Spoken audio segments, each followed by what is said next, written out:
Zeker zo'n 120 mensen liepen zondagmiddag in het bosgebied de Walsberg. Die worden opgezet door de site vriendenvoordewalsberg.nl. De Lommerbergen wil namelijk uitbreiden richting de Walsberg, maar daar zijn de vrienden van de Walsberg tegen. Want die willen dat de Walsberg blijft zo wie het nu is.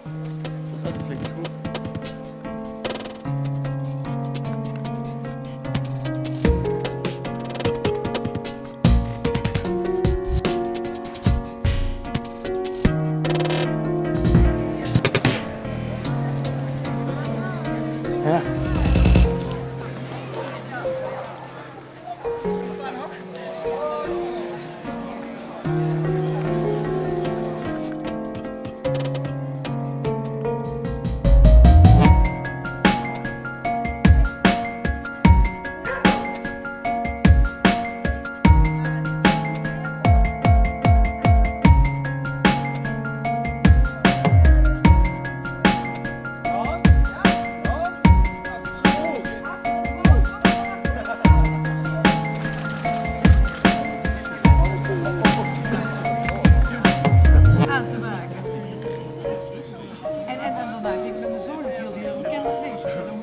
Op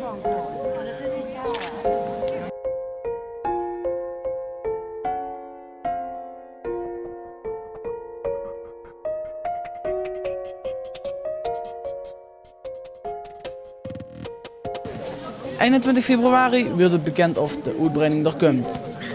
Je kunt het uitgang blijven volgen op tvhebben.nl.